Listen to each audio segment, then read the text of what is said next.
Konnichiwa, hello guys! Sobrang daming ganap nitong nakarang araw. May mga pangit na nangyari at meron din naman maganda. At syempre ang i-share ko sa inyo ngayon, yung maganda, katulad ni Miss Janela in Japan. Nakita ko yung pinost ni Sir Hiro na may-ari ng Stone Bar and Grill na bibisita ulit sa kanila si Miss Janela in Japan. Ang sikat at pinag-uusapan na Filipino restaurant dito sa Kyoto, Japan. Kahit may nakaset na kaming lakad ng gabing yan, ay pinilit pa rin namin pumunta para lang makita si Miss Janela in Japan. At dito nga nagmamadali na kami. Bumaba kami sa Chushojima para magantay ng express train. At dito nakasakay na nga kami. At ilang minuto lang nasa Sanjo Station na kagad kami. Mula Sanjo Station hanggang Stone Bar and Grill ay maglalakad ka lang ng 3 to 5 minutes. Sobrang lapit lang guys. Along Kawaramachi lang ang pwesto nila. Para mas mabilis nyong makita, i-search nyo na lang kay Uncle Google.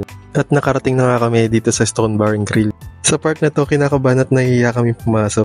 Mabuti na lang nandito yung idol ko. Idol ko to sa loob at labas ng court. At nagulat ako, andito rin pala si Ate Rene.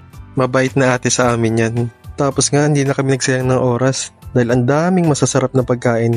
At alam niyo ba guys, 2,000 yen lang to. Eat all you can na. San ka pa?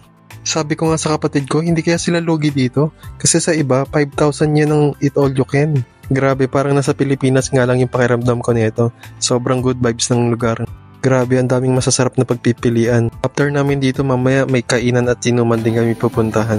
Sabi ko nga sa kapatid ko, magtira kami ng konting space at dyan. Kasi nakakaya naman kung di kami kakain doon. Hello, welcome!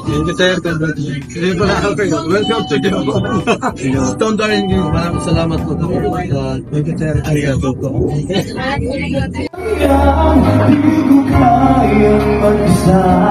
Puso ay pagpilian.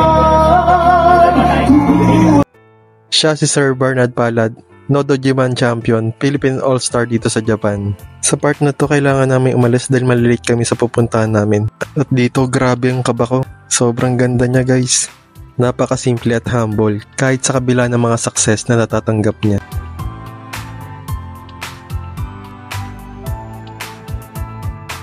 Hanggang dito na lang muna guys. Maraming salamat sa panonood. Jane, matane.